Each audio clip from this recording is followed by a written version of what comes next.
Bonjour à toutes, bonjour à tous. Très heureux de vous accueillir dans notre centre des congrès pour votre congrès annuel. Et très heureux de voir que vous êtes aussi nombreux pour ces sujets importants. La métropole de Lyon est une collectivité particulière puisque nous sommes en même temps une agglomération très développée et en même temps un département. C'est unique en France, avec en plus une élection au suffrage universel direct qui nous donne une légitimité forte, et que cette particularité nous permet finalement de profiter de l'attractivité du territoire, de la puissance de l'agglomération, et de mettre une partie de cette puissance, y compris financière, au service des compétences départementales, c'est-à-dire du social. Et cette particularité, on l'utilise pleinement depuis 2020.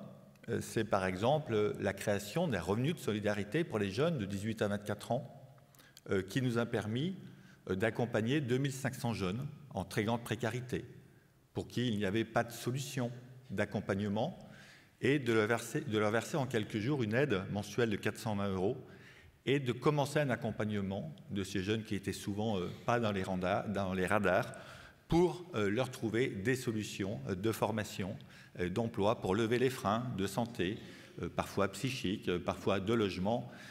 C'est une action simple, efficace et qui permet à ces jeunes, pour 90% d'entre eux, de nous déclarer que leur situation s'est améliorée grâce à cette aide unique en France et utile. Et cet exemple, c'est pour montrer qu'il est possible d'innover encore dans ce pays pour trouver des solutions, pour lutter contre la précarité, pour accompagner les plus vulnérables. C'est aussi, par exemple, tout ce que nous faisons en urbanisme transitoire pour utiliser les lieux nombreux dans l'agglomération qui sont gelés quelques années avant que des projets urbains se fassent. On en profite pour faire de l'économie, de la culture, mais aussi beaucoup d'accueil avec des villages de tiny house où on accueille des femmes isolées avec des enfants de moins de 3 ans ou encore des jeunes majeurs sortis de la protection de l'enfance. C'est le lancement de 42 projets d'habitat inclusif sur le territoire pour que les personnes âgées, les personnes en situation de handicap trouvent des lieux de vie adaptés à chacun et chacune d'entre eux.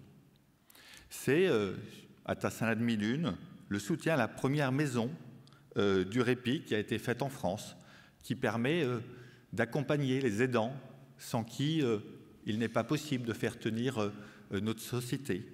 C'est hier, c'était la journée mondiale de l'autisme et nous avons inauguré un établissement d'accueil médicalisé à Vaux-en-Velin, l'établissement Jean-Pierre Demagny. C'est 60 autistes avec des troubles psychiques qui sont aujourd'hui, qui peuvent être accueillis dans cet établissement financé par l'ARS et par la métropole de Lyon. C'est au niveau de l'insertion des territoires zéro chômeur, 4 sur la métropole, c'est là où il y en a le plus en France, pour trouver des solutions aux personnes les plus éloignées de l'emploi, ou encore la participation à l'expérimentation France Travail, à Givors et Grigny, avec une approche qui a été pensée pour que chaque bénéficiaire du RSA sur ce territoire soit réellement accompagné pour qu'on puisse avoir un diagnostic le plus juste possible et trouver des solutions pour chacune et chacun bénéficiaire du RSA. Mais ce qu'on constate sur notre territoire et ce qu'on constate partout en France, c'est la difficulté naturellement de ces métiers, la difficulté de recruter des professionnels. Alors il y a eu des revalorisations, c'est une première étape, le Ségur, mais on voit que malgré tout ce qu'on met en place, et nous lançons d'ailleurs aujourd'hui le Festival des métiers du prendre soin sur la métropole de Lyon jusqu'au 3 mai pour faire connaître ces métiers qui sont extraordinaires, mais qui sont aussi difficiles et qui sont d'autant plus difficiles quand il manque des effectifs dans les établissements. Donc ça, c'est l'enjeu premier.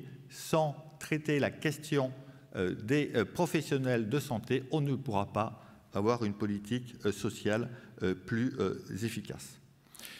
Et puis, il faut aussi qu'on ait une politique nationale qui gagne en clarté, en efficacité, en volonté sur ces sujets. Parce que les constats, ils sont connus. Les rapports, ils ont été établis. la situation, elle est posée depuis des années, tant sur la protection de l'enfance que sur l'autonomie, que sur l'aide à domicile et tous les sujets que vous portez et que nous portons. Il faut aujourd'hui définir une ambition nationale réaliste, et la poser et l'appliquer. Et ce n'est pas en changeant de ministre tous les 6 mois qu'on a à peine le temps de découvrir, avant de passer au suivant, qu'on arrivera en France à avancer.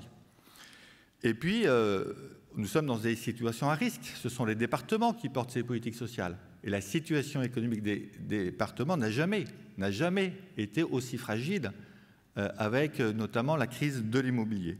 Et donc nous avons vraiment besoin d'un gouvernement qui prenne les choses en main sur ces sujets, et j'aurai l'occasion de le dire notamment à la ministre présente demain. Enfin, je ne pouvais pas finir sans vous remercier, chacun d'entre vous, pour l'investissement que vous mettez dans ces politiques sociales. Nous avons besoin de vous pour les habitants de la métropole et pour les Françaises et les Français. Merci et très bon congrès à Lyon.